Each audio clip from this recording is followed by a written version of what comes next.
bàbá. Ògo ni fún ọmọ. Ògo ni fún Ọlọ́run ẹ̀mí mímọ́.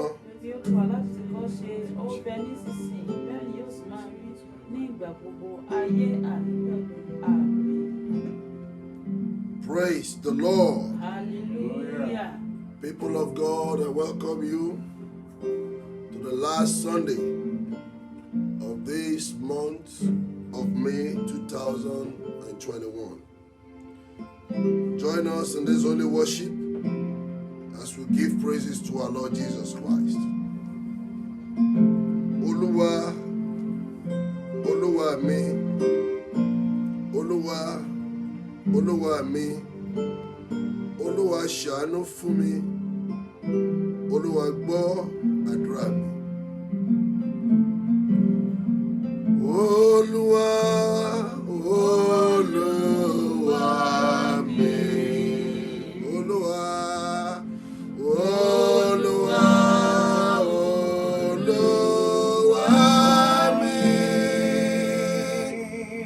Olúwa ṣàánú fún mi, Olúwa gbọ́ àdúrà mi.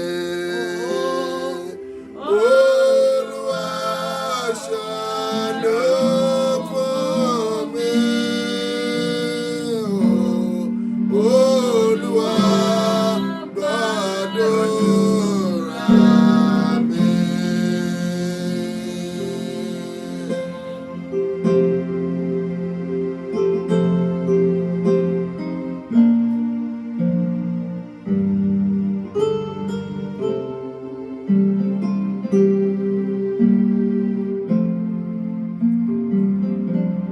Olúwa mo ké pè ọ́, mo wólẹ̀ lórí ẹkún mi.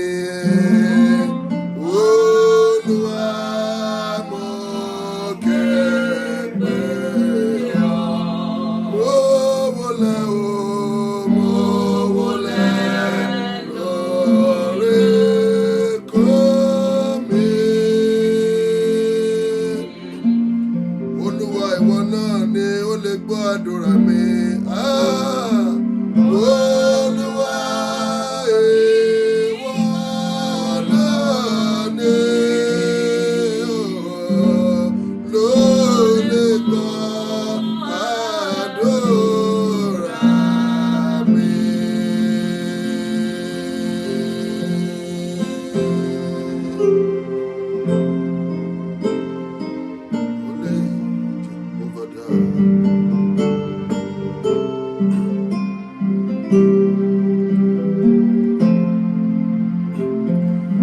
Mo wólẹ̀ lábẹ́ ẹsẹ̀ rẹ, mo rọ̀ mọ́ àgbélébùú. Mo wólẹ̀ lábẹ́ ẹsẹ̀ rẹ, mo rọ̀ mọ́ àgbélébùú. Mo rọ̀ mọ́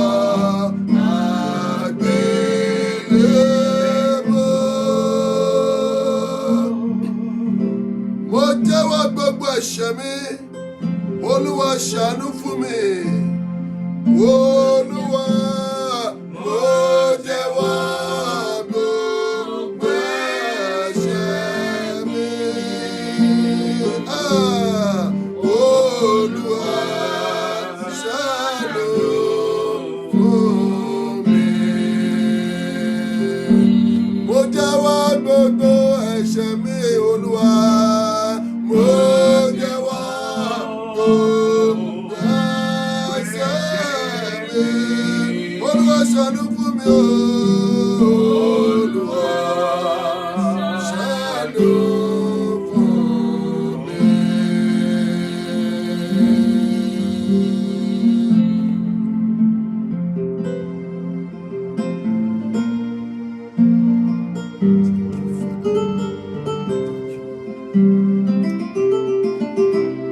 Jésù lọ́jọ́ àánú yìí, mò ń wò ọ́ fún ìrànwọ́.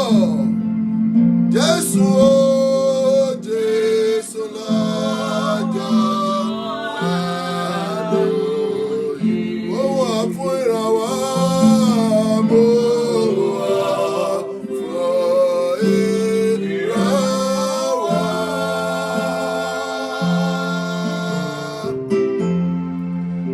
Lẹ́nu ọ̀nà rẹ̀ là ń ké, Olúwa ṣàánú fún mi.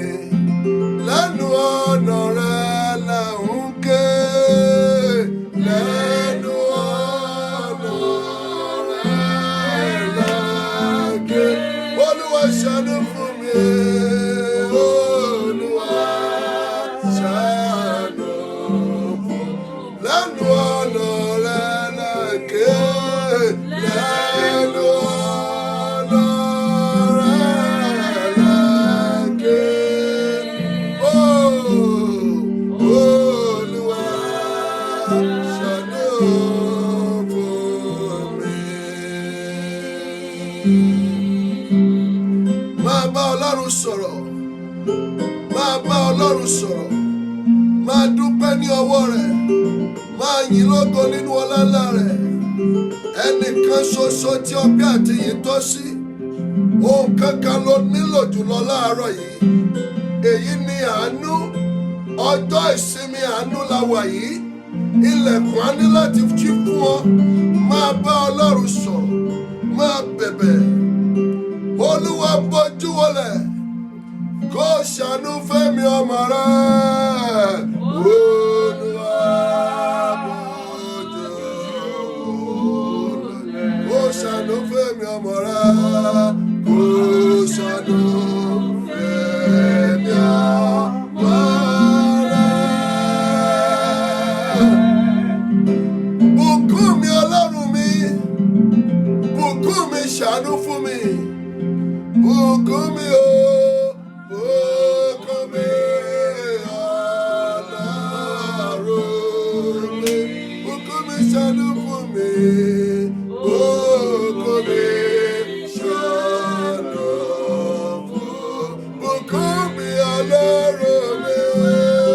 Bùkún mi Ọlọ́run mi. Bùkún mi ṣàánú fún mi o. Bùkún mi ṣàánú fún mi. Máa gbàdúrà fún àánú. Olúwa ṣàánú fún mi. Olúwa ṣàánú fún mi. Máa bá Ọlọ́run sọ̀rọ̀. Máa bá Ọlọ́run sọ̀rọ̀. Máa bá Ọlọ́run sọ̀rọ̀. Aláàánú òun ni Ọlọ́run wa. Máa bá Ọlọ́run sọ̀rọ̀. Máa bá Olúwa sọ̀rọ̀. Oh, Jehovah.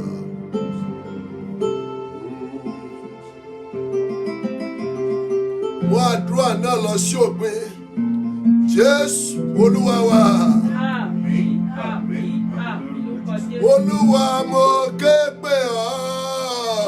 Olúwa mo ké pè ọ́. Mo wọlé lórí eékún mi. Mo wọlé lórí. Olúwa ìwọ náà ni.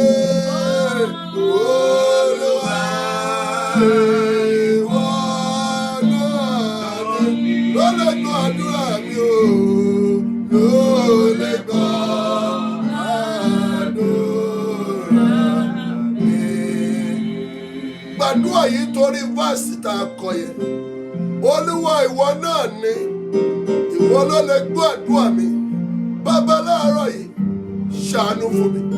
Máa bá Ọlọ́run sọ̀rọ̀. Dáfídì sọ wípé Ọlọ́run ṣàánú fún mi gẹ́gẹ́ bí ìṣeun ìfẹ́ rẹ, gẹ́gẹ́ bí ìrònú ọ̀pọ̀ àánú rẹ. Nu ìrékọjá mi nù kúrò, kí o sì wẹ̀ mí nù kúrò nínú àìṣedéédé mi. Nítorí tí mo jáwọ́ ìrékọjá mi, ní ìgbà gbogbo ni ẹ̀ṣẹ̀ mi bẹ níwájú mi. Ìwọ nìkan ṣo ni mo ṣẹ̀ sí, tí mo ṣe búburú yìí ní iwájú rẹ, kí a lè dá ọ láre. Ní ìgbà tí ìwọ bá ń sọ̀rọ̀, kí ara rẹ kí ó lè mọ́. Ní ìgbà tí ìwọ bá ń ṣe ìdájọ́, máa gbàdúrà. Olúwa ṣàánú fún mi. Kíyèsí, nínú ẹ̀ṣẹ̀ lélẹ̀ la gbé bí mi, àti nínú ẹ̀ṣẹ̀ ní ìyá mi sì lóyún mi. Máa bá Ọlọ́run sọ̀rọ̀. Yes, Lord.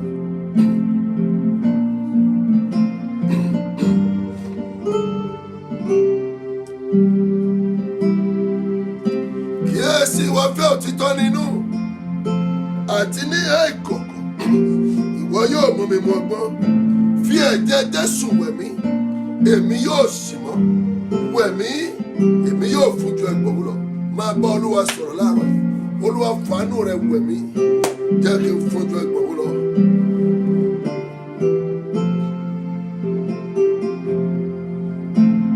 Àánú rẹ̀ bàbá wa ọ̀run, làwa ń tọrọ.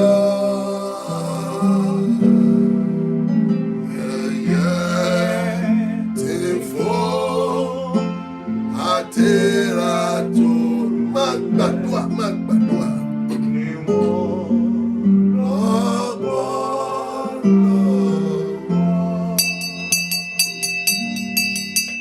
Gbàdúrà Jésù Olúwa wa.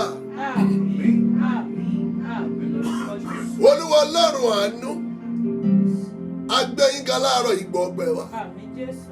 Ayìn lọ́gọ̀ ẹgbà yín wa. Àmín Jésù. A darapọ̀ gẹ́gẹ́ bí ṣe wá síwájú yín. Bàbá o, bí a ti kóra jọ síwájú yín, ọ̀rọ̀ ẹ darapọ̀ mọ́ wa. Àmín Jésù. Òní àánú ní ẹ̀yin gangan fẹ́, kì í ṣe ẹbọ. Tó bá rí bẹ́ẹ̀, Bàbá láàárọ̀ yìí ẹ ṣàánú fún wa. Àmín Jésù. Olúwa ṣàánú fún wa. Àmín Jésù. Jẹ́ kí etí rẹ kí ó tẹ́ sílẹ̀ sí ohun ẹ̀bẹ̀ wa. Àmín Jésù. Má ṣe pé wọ́n ṣàmì ẹ̀ṣẹ̀, ta ni ìbá dúró? Torí ìdáríjì ń bẹ ní ọ̀dọ̀ yín kí a lè máa bẹ̀rù rẹ. Àwa dúró de Olúwa, ọkàn wa dúró, àti nínú ọ̀rọ̀ rẹ ni àwa ń ṣe ìrètí. Ọkàn wa dúró de Olúwa ju àwọn tí ń ṣọ́nà òwúrọ̀ lọ, àní ju àwọn tí ń ṣọ́nà òwúrọ̀ lọ. Kérúbù Séráfù. Àwa ní ìrètí ní ti Olúwa, nítorí pé lọ́dọ̀ Olúwa ni àánú wà, àti pé lọ́dọ̀ rẹ̀ ni ọ̀pọ̀lọpọ̀ ìdáǹdè wà. Láàárọ̀ yìí Ọlọ́run yóò dá èmi àti ìwọ ní ìdè. Àmín Jésù. Ọlọ́run yóò ṣíjú àánú wo èmi àti ìwọ. Àmín Jésù. Ìkóríta kò yé mi tí a bá ọ̀rọ̀ wa dé, Ọlọ́run fi àánú yanjú rẹ̀ Àmín láàárọ̀. Jésù. Mo ní gbogbo ẹni ń ṣàmì àánú Ọlọ́run kò fọhùn fún yín. Àmín Jésù. Ohun tí ò ṣeé ṣe níwájú ènìyàn, ó yá àánú lọ ṣe parí lónìí. Àmín Jésù. Ohun tó nira fún ọ, mo ní àánú kó dìde ìrànwọ́. Àmín Jésù. Jésù Olúwa wa. Àmín, àmín, àmín lórúkọ Jésù. Praise the Lord. Hallelujah. Praise the Lord. Hallelujah. Praise the living Jesus. Hallelujah. Amen. Amen. Adúpẹ́ ní ọwọ́ Ọlọ́run wa, ọba tí ó ní wá, tí ó ní ẹ̀mí wa. Ọlọ́run tí ó dá ẹ̀mí àti ìwọ sí, ó mú ojú wa rí oṣù yìí láti bẹ̀rẹ̀ títí tí a tún fi rí Sunday tí ó parí ẹ̀. Àánú lọ́lọ́run fi dá wa sí. A ó bá wa sọ̀rọ̀ lórí àánú láàárọ̀ yìí. Àánú ni Ọlọ́run fi dá ẹ̀mí àti ìwọ sí. Kì í ṣe mímọ̀ ṣe rẹ̀. Wíwá tí mo wà láyé, agbára mi kọ́. Wíwá tí mo wà láyé, ó ní forúkọ rẹ̀. Gbogbo ènìyàn lábẹ́ omi mo fẹ́ kó kọrin yẹn. Wíwá tí mo wà láyé, agbára mi kọ́. Wíwá tí mo wà láyé,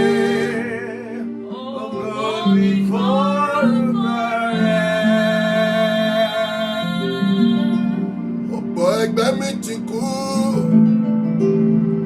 ọ̀pọ̀ ẹgbẹ́ mi ti lọ, ọ̀pọ̀ ló wà lẹ́wọ̀n, ọ̀pọ̀ ló ṣe fáin bàrà kiri.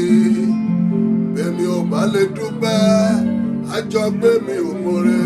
Wíwá tí mo wà láyé, wíwá tí mo wà láyé, agbára mi ká. Wíwá tí mo wà láyé, ògo ni forúkọ. Olúwa ní kí a máa yìn òun lọ. Àràsá atẹ́gùn fẹ́, jíjà kò gbé wa lọ, ó yẹ ká dúpẹ́. Wíwá tí mo wà láyé, wíwá tí mo wà láyé, agbára mi kọ́. Wíwá tí mo wà láyé,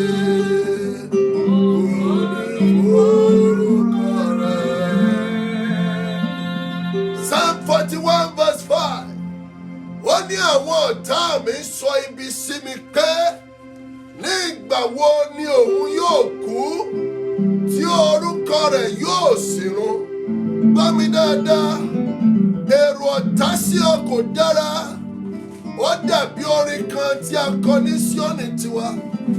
Èrò ọ̀tá yàtọ̀ sí tèmi ẹlẹ́dàá mi jọ̀jọ̀ o bàbá èrò ọ̀tá yàtọ̀ sí tèmi ẹlẹ́dàá mi jọ̀jọ̀. Èrò ọ̀tá yàtọ̀ sí tèmi o ẹlẹ́dàá mi jọ̀jọ̀ o bàbá èrò ọ̀tá yàtọ̀ sí tèmi ẹlẹ́dàá mi jọ̀jọ̀. Lọ́wọ́ ẹ̀ méjèèjì sókè níbi tí o wà máa ju ọwọ́ náà sí Ọlọ́run. Ọlọ́run tí kò jẹ́ kí èrò ọ̀tá kó ṣẹlẹ̀ ọ lórí. Ọlọ́run tí kò jẹ́ kí ibi kó bá ọ. Bá òótọ́ ní àwọn orílẹ̀-èdè bínú fùfù ní Psalm 2. Àwọn ọba ayé kẹsẹ̀ jọ. Àwọn ìjòyè gbìmọ̀ papọ̀ sí Olúwa àti sí ẹni àmì òróró rẹ̀. Wọ́n fẹ́ fa ìdè wa já. Wọ́n fẹ́ mú okùn wa kúrò ní ọ̀dọ̀ wa. Ọpẹ́lọpẹ́ Ọlọ́run. Gbogbo ẹni tó mọ̀ pé Ọlọ́run ló kó òun yọ. Pariwo hallelujah mẹ́ta gẹ́gẹ́ bí ẹni tó mọ̀ rẹ̀ 1, 2, go. Hallelujah. Hallelujah. Hallelujah.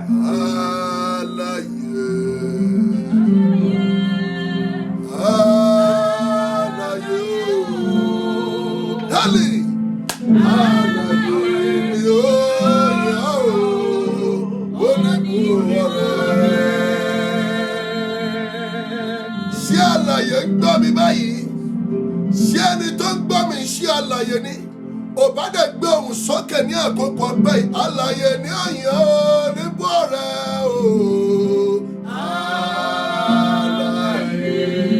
Àlàyé o. Àlàyé o. Yémi àlàyé ni ó yẹ ó níbọ̀ rẹ̀. Àìsáyà sọ̀rọ̀ ní 38:18. Ó ní nítorí ibojì kò lè yìn ọ́, òkú kò lè fìyìn fún ọ. Àwọn tó sọ̀kalẹ̀ lọ sínú ihò, wọn kò ní ìrètí òtítọ́ rẹ. Ó ní alààyè, alààyè ni yóò máa yìn ọ́ bí mo ti ń ṣe lónìí. Alààyè ni ó yìn ọ́ nígbà rẹ o. Alààyè, alààyè.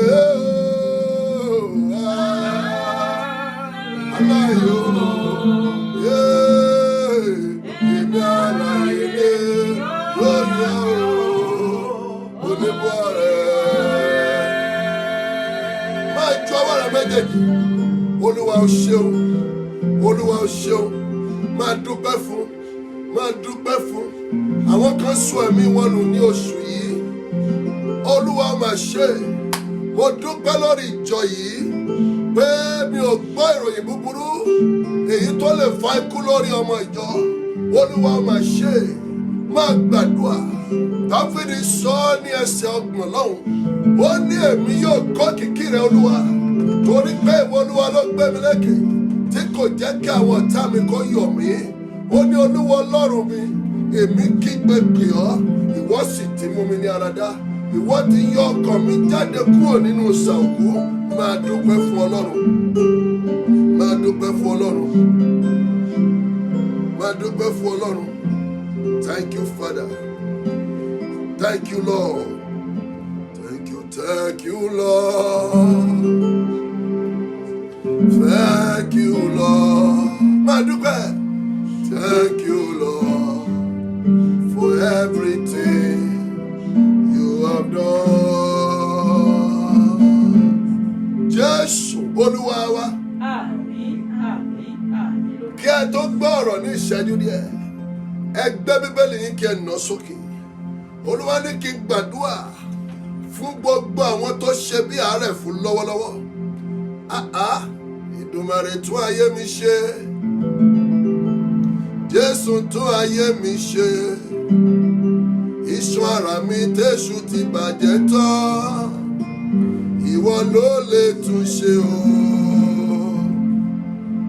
Gbọ́ dáadáa. Ìdùmarè tún ayé mi ṣe. Jésù Jésù tún ayé mi ṣe. Iṣan ara mi Jésù ti bàjẹ́ tán. Ìwọ ló lè tún ṣe o. Bàbá rí omi ara tó gba ìbọ̀dì. Bàbá rí iṣan ara tó gba ìbọ̀dì tí a fi ọwọ́ tọ́. Ẹ̀jẹ̀ àti ẹran ara èyí tí Sátánì jẹ ní ìyà lọ́wọ́lọ́wọ́. Orúkọ kórúkọ tó wù kí dókítà pè mí ò fẹ́ mọ́. Ṣùgbọ́n àkókò àtúnṣe láwà yìí. A ó gbóhùn àdúrà sókè fún gbogbo àwọn tó ṣe bí àárẹ̀ fún àti àwọn tí ó wà lórí òkèètì àìsàn. Àwọn tí ayé pinnu láti dágúnlẹ̀ sí ojú kan. A ó gbóhùn àdúrà sókè. Ọba tó gbé arọ yẹn dìde lẹ́nu tẹ́ḿpìlì dáradára. Gbogbo ẹni tó ṣe bí àárẹ̀ fún. A gbé ọ̀rọ̀ Ọlọ́run yìí sókè. Bíbélì sọ wípé mo gbé ọ̀rọ̀ mi ga ju orúkọ mi lọ. A gbé ọ̀rọ̀ Ọlọ́run yìí sókè. Ó ga ju àìsàn lọ. Ó gbogbo ara mi tẹ́ṣù ti bàjẹ́ tán.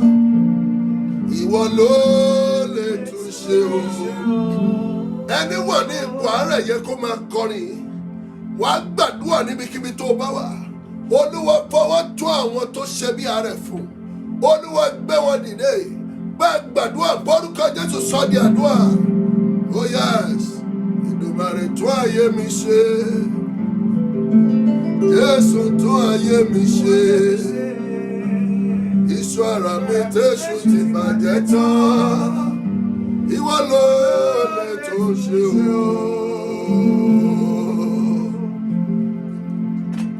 Jah Jehovah o Baba, Jah Jehovah o ọmọ, wọ́n tó mọ́mọ́ gba ẹ̀wẹ̀ láì níye ọjọ́. Káwọn ti pa ọmọ, máa bá lè pa ọmọ. Káwọn ti bòyún jẹ́ o, máa lè bòyún jẹ́. Má gbàdúrà gbogbo ẹni wà nínú àìsàn. Olúwa gbé wọn dìde. Ẹ̀yin ará òkè Síónì, ẹ wo ohun ìyanu tọ́ba jẹ́gí olùṣẹ́ta ṣe fẹ́mi ọmọ rẹ̀ o. Bí mo ṣe tẹ̀rẹ̀ lọ lọ́nà, mo pàdé àmọ̀tẹ́kùn. Ó nawọ́ rẹ̀ láti mú mi, àdàbà gbé mi fò. Gbàdúrà, Olúwa gbé wọn dìde. Gbogbo ẹni wà lórí àkéte àìsàn, Olúwa gbé wọn dìde. Àwọn tí èṣù ti dè mọ́lẹ̀, àwọn tí kò ti múra láti pa. Fàdúrà yí wọn nípò padà o. Ra ìgbà padà fún wọn. Màlẹ́kà ìwà o, màlẹ́kà ìbọ̀ o. Tẹ̀rí ikú bá, tẹ̀rí àrùn bá. Lé ikú ọgbó, lé àrùn wọlé, alájàbòrìta o. Gbàdúrà Jésù Olúwa wa.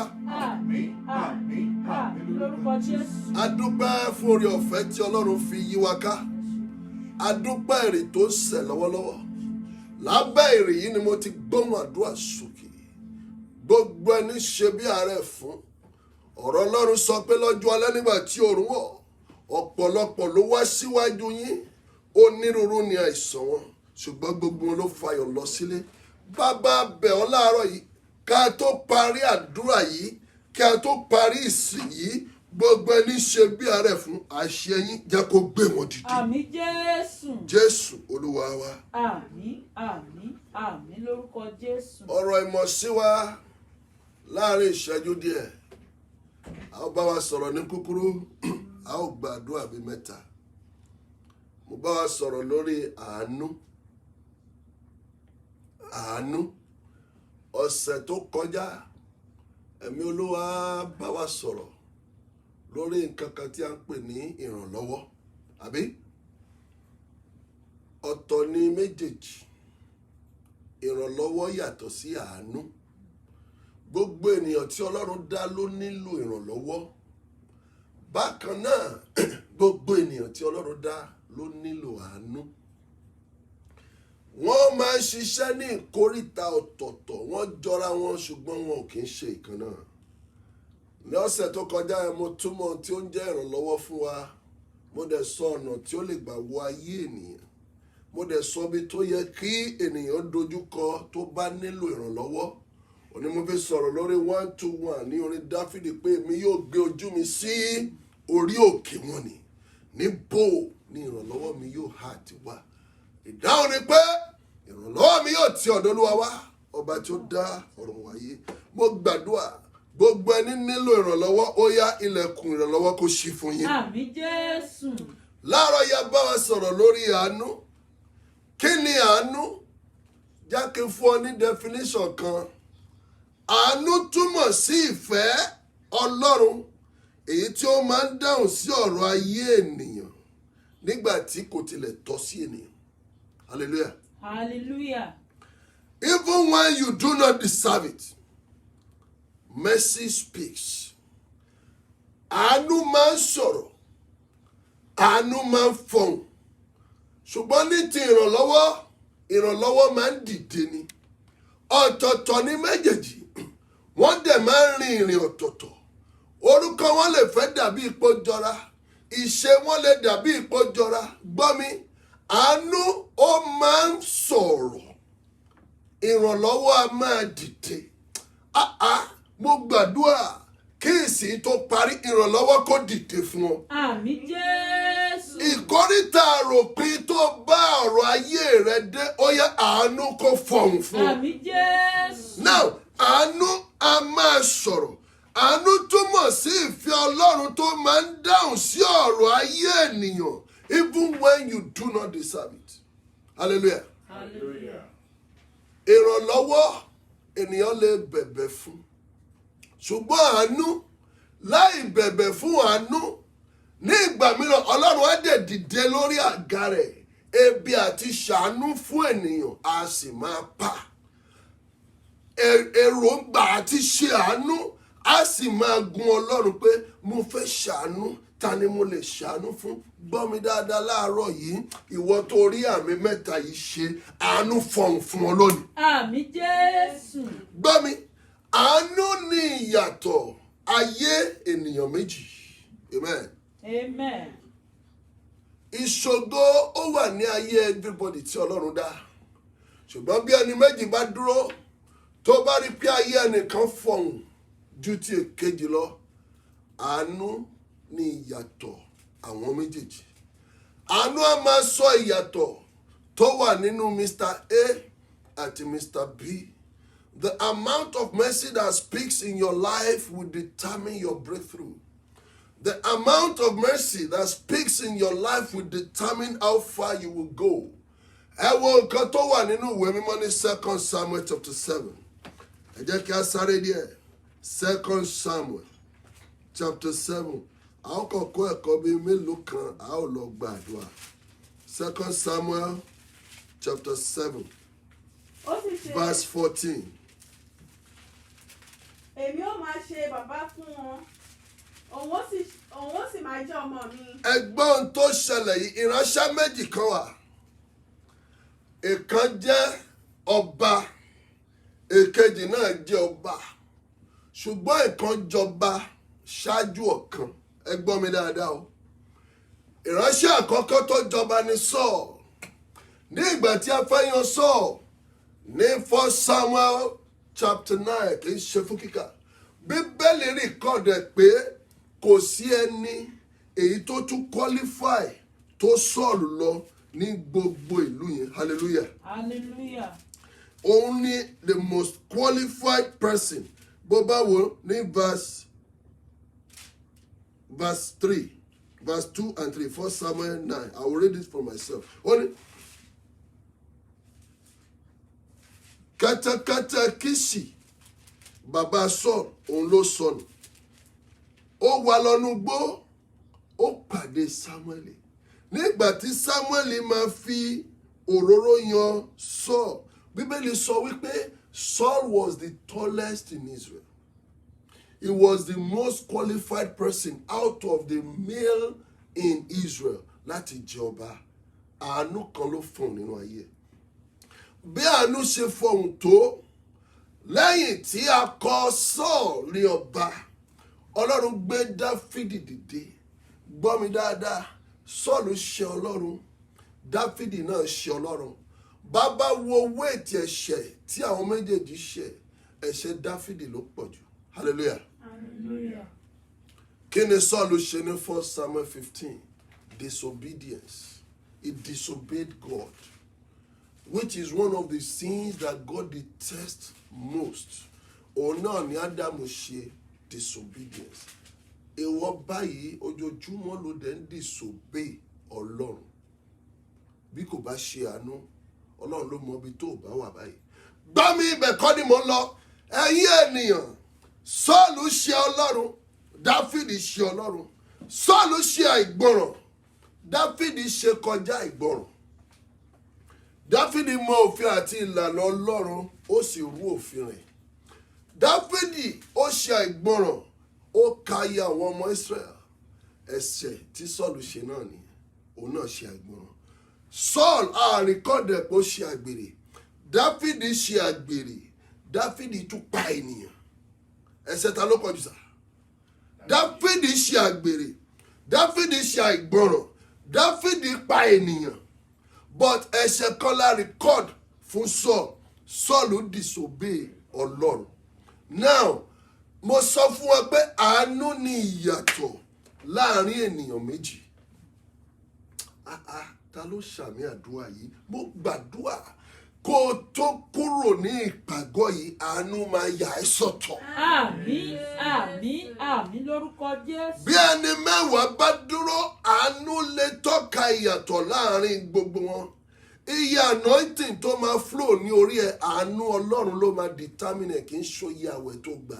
Ọlọ́run dídì máa ń kọjú sí àwọn ènìyàn. Gbọ́, àwẹ̀ ò kì í sọ ènìyàn di wòlíì. Àwẹ̀ kì í jẹ́ kí ènìyàn di ẹni pè. Àánú ló máa ń yan ènìyàn fẹ́ ní ọ̀dọ̀ Ọlọ́run láti ọ̀run wá ni. Ọlọ́run lè kọjú sí ẹni tí kò tilẹ̀ mọ òun rí, kó dẹ̀ ṣàánú fún pé ẹni báyìí ni mo fẹ́ lò. Mo gbàdúrà fún ọ níbi tí o ti qualify, Ọlọ́run fi àánú yà ẹ́ sọ́tọ̀ fún ògo. Àmín Jésù.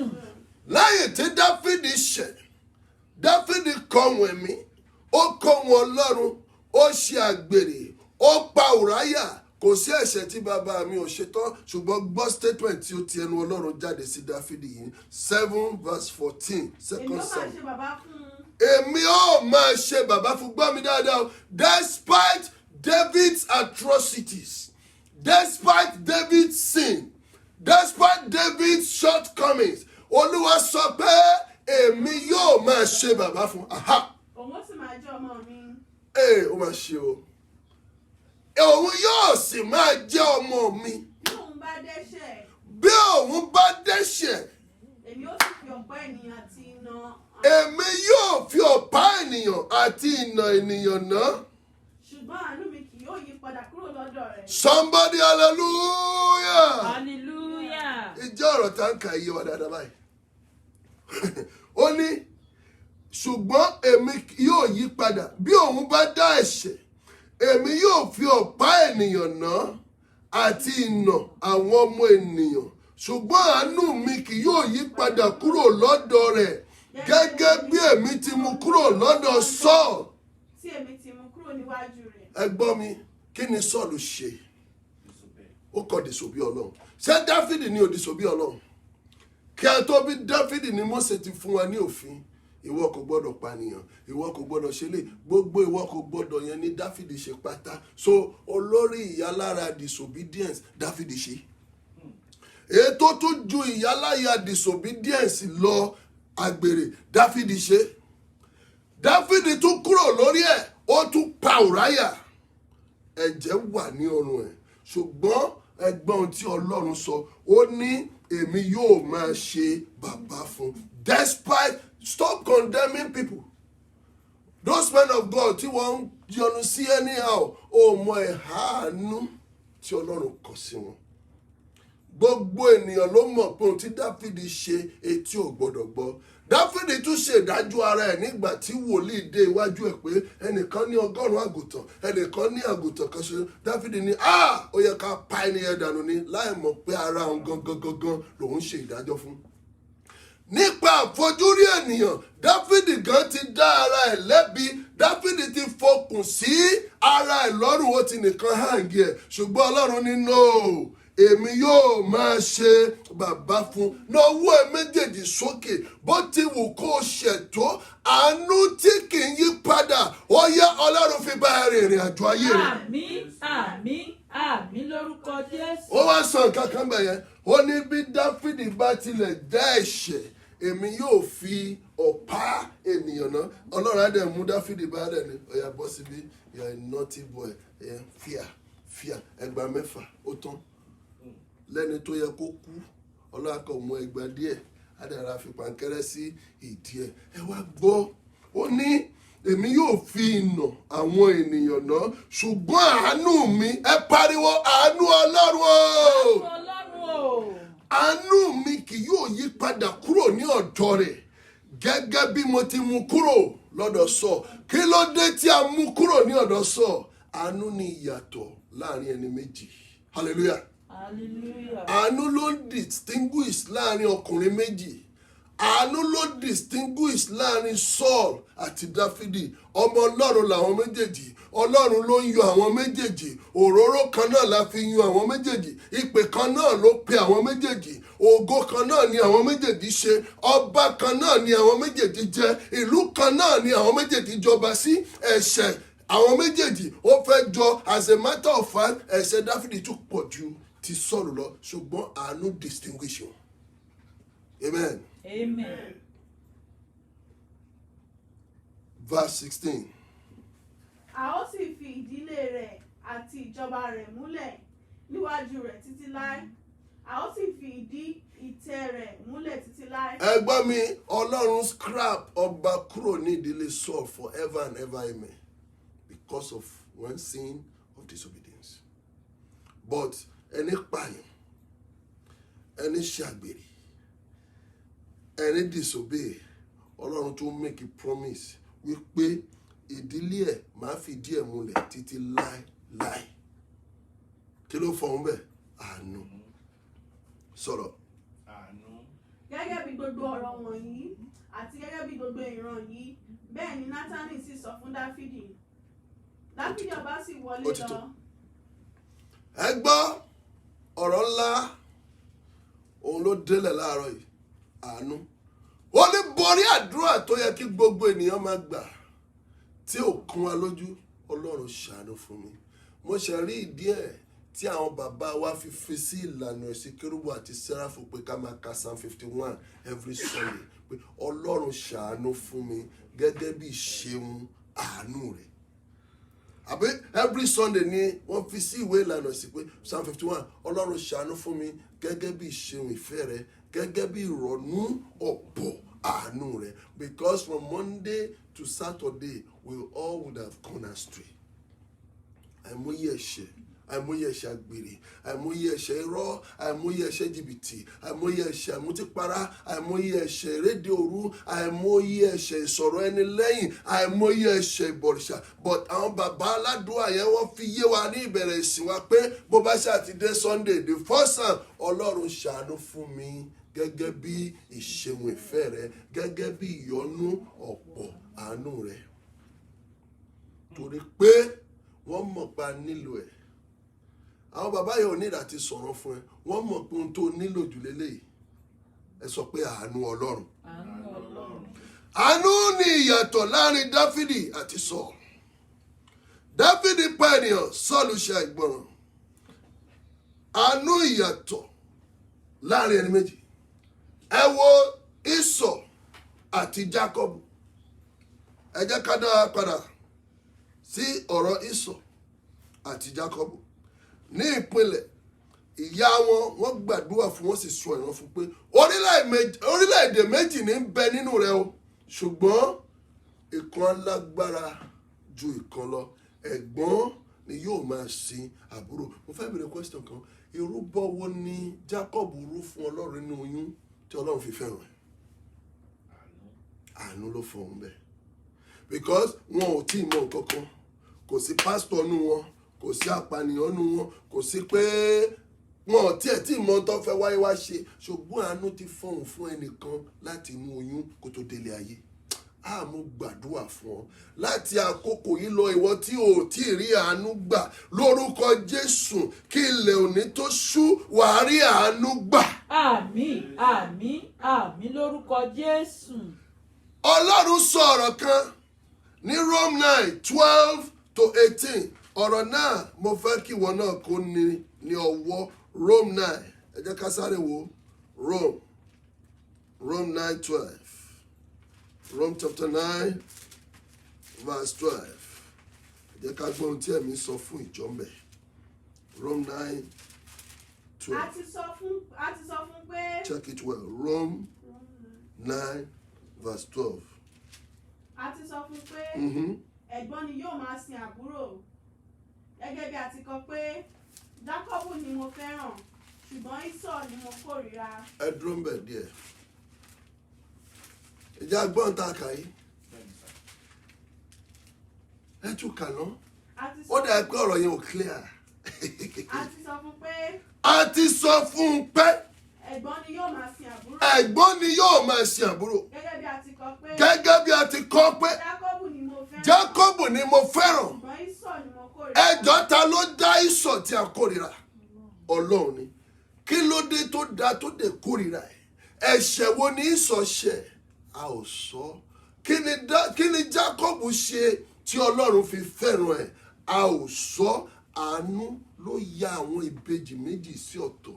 Jákọ́bù àti Ísọ̀, ìbejì ni wọ́n, ṣùgbọ́n àánú distinguish wọn láti inú oyún. Ànáwó ọ̀tún ẹ sókè, mo sọ̀rọ̀ àṣẹ sínú ayé rẹ. Láàárín àwọn ọmọ ìyá rẹ, àánú kó yà ẹ́ sọ́tọ̀ lọ sí ibi gíga. Àmín, àmín, àmín lórúkọ Jésù. Sọ̀rọ̀, Jákọ́bù ni mo fẹ́ràn, Ísọ̀ ni mo kórìíra. Ìjà àwa ti wí. Àwa ó àti wí. Àìṣòdodo á wà lọ́dọ̀ Ọlọ́run bí. Ọlọ́run ò ní jẹ́. Kámẹ́rì.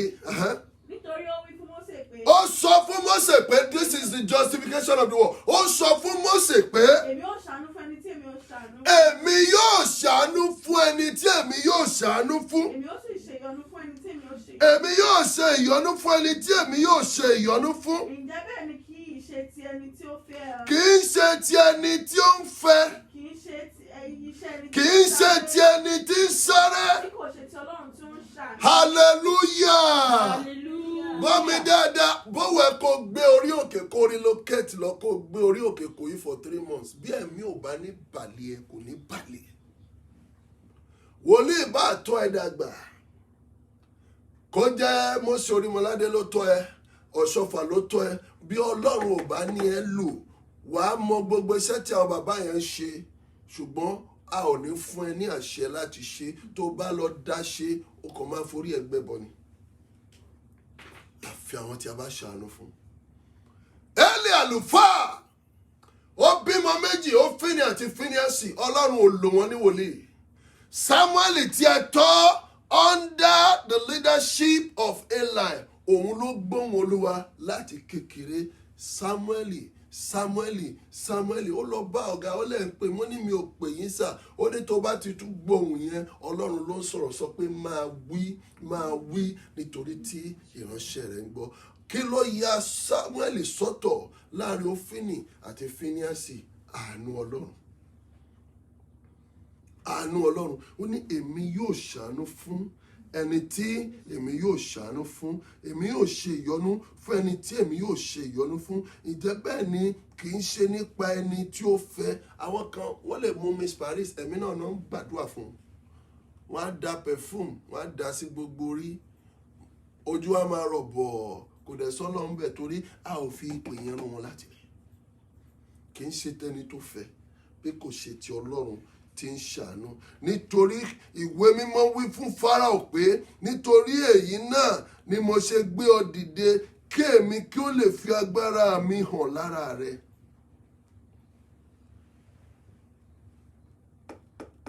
Verse 18. Nítorí ìwé mímọ́ fi wí fún Verse Fáráò 18. pé Nítorí náà. yóò ṣe ṣàánú fún ẹni tí ó wù ú. Ẹni tí ó wù á sì mú ní ọkàn le. Ọlọ́run máa ń ṣe tó wù ní sà. Rere lolúwa,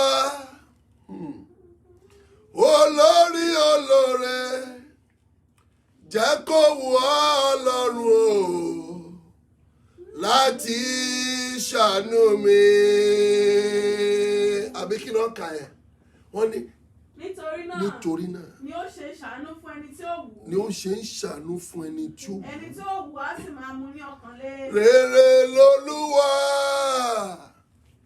olórí olóore, jẹ́ kó wù ọ́ Ọlọ́run o, láti ṣàánú mi. Jágbọ́n àdúrà sókè ní ìkórìtà tàdé yìí. Ó ní Olúwa a máa ṣàánú fún ẹni tó wù ú. Wàá sọ fún Olúwa jẹ́ kó wù ọ́ láti ṣàánú fún mi. Ipò tí mo wà yóò tẹ́ mi lọ́rùn. Àìsàn kì í ṣe torí tèmi. Olúwa jẹ́ kó wù ọ́. Ipò tí mo wà yẹ gbé mi dìde. Àìníwèé ìgbélú kì í ṣe torí tèmi. Ipò tí mo wà yìí Olúwa gbé mi dìde. Àìlórí ọkọ kì í ṣe torí tèmi. Ipò tí mo wà yẹ na orí mi sókè. Àánú fọhùn fún mi. Ó yá sọ ní àdúrà. Gbàdúrà.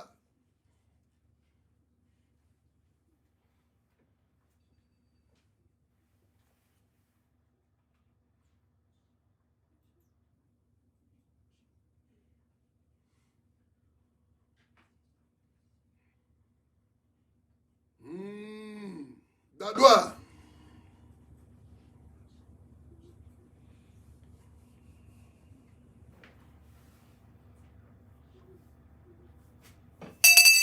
Gbàdúrà.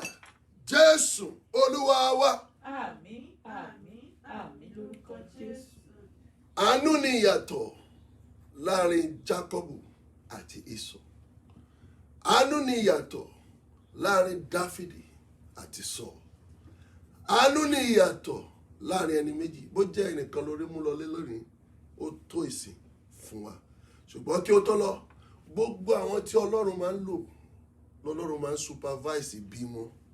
Torí pé àánú ni Ọlọ́run fi ń pe àwọn tí ó ń lò. Ẹni bá ń bá ẹni tí Ọlọ́run ń lò jà, àánú Ọlọ́run ló ń bá jà. Ọlọ́run ò kí ń dédé lo ènìyàn. Ẹ gbọ́ mi dáadáa. Gbogbo àwọn tí Ọlọ́run ń lò, àánú ló fi pè wọ́n. Kò sẹ́ni qualify nínú àwọn tọ́lọ́run lò. Tọ́lọ́run bá ní kó máa gbé criteria qualification lẹ̀, kò sí ẹni tó qualify nínú àwọn tí Ọlọ́run lò. Ẹ jẹ́ ká wo Mósè. Mósè kò mọ ọ̀rọ̀ sọ. Akọ́lọ̀lọ̀ ni. It will take him time to make a complete statement because ọ̀rọ̀ ò dá ṣáká ní ẹnu ẹ̀ kò qualify, but God qualified him because God called him with his grace and mercy.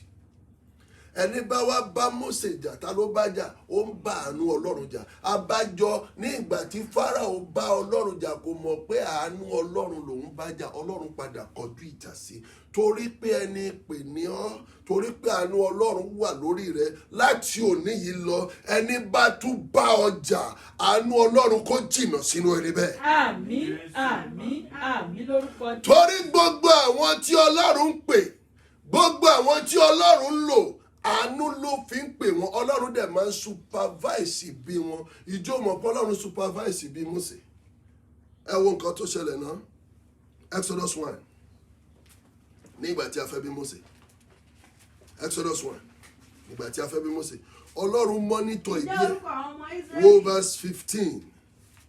Ọba Íjíbítì sì wí fún àwọn agbẹ̀bí. Ọba Egypt wí fún àwọn agbẹ̀bí pé. Orúkọ ọ̀kan nínú ẹni tí ń jẹ́ Sífrà àti orúkọ èkejì ní Fúà. Ó sì wí pé nígbà tí ẹ̀yin bá ń ṣe iṣẹ́ àgbẹ̀bí fún àwọn ọmọbìnrin. Bí àwọn yes. Tí ẹ̀yin bá rí wọn ní ìkúnlẹ̀. Ẹ o. Bí ó bá ṣe ọmọkùnrin ni. Tó bá jẹ́ ọmọkùnrin. Ǹjẹ́ kí ẹ̀yin kí o pa.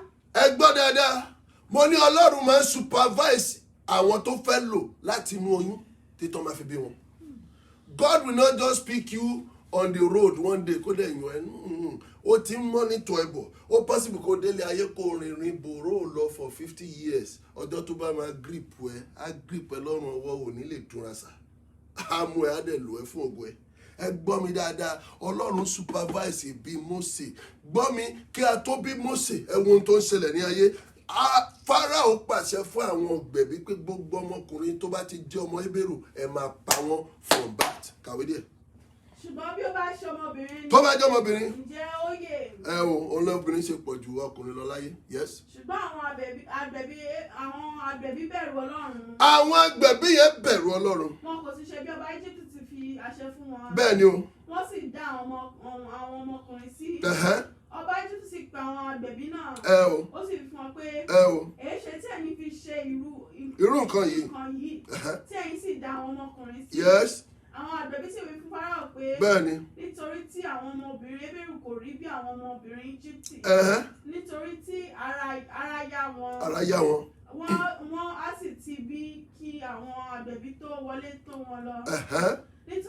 nítorí náà Ọlọ́run ṣe rere fún àwọn agbẹ̀bí náà. sáré díẹ̀. àwọn ènìyàn náà sì ń bí sí i wọ́n sì ń di alágbára àkókò. verse 22. ó sì ṣe Fáráò sì pàṣẹ fún gbogbo àwọn ènìyàn rẹ̀ pé gbogbo ọmọkùnrin tí a bá bí òun ni kí ẹ̀yin gbé jù sínú odò. gbogbo àwọn obìnrin ni kí ẹ̀yin kí ó dá sí. So the occurrence before the birth of Moses pé gbogbo ọmọkùnrin ẹ pa wọ́n ètí wọn ò bá rí pa ní àkókò ìbí tẹ́ bá ti discover pé ọkùnrin ni ẹ gbé sódò kí Iyemọja pàdánù wọ́n dẹ̀ fẹ́ bí Mósè Ọlọ́run dẹ̀ God has interest in you. I don't know. God has interest in me, and I'm very sure about it. God was interested in Moses. He supervised his birth. And at the time they gave birth to Moses, odò yẹn náà ni wọ́n padà fi Mósè pamọ́ sí ní chapter 2. ọkùnrin kan ará ilé Léfì sì lọ ó sì fẹ́ ọmọbìnrin Léfì kan. verse 3. nígbà tí kò sì lè fi pamọ́ mọ́ ó ṣe àpótí èṣù fún un. àpótí èṣù. àpótí èṣù.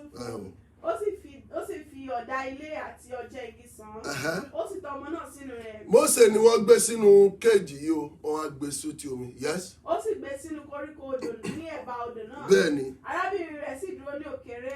ìyá tó bí wá dúró ní òkèrè ó wá ń wò ó toró mọ̀ pé ọmọ yẹn ò lè survive á kú ṣùgbọ́n Ọlọ́run ó ti pèsè sílẹ̀ fún.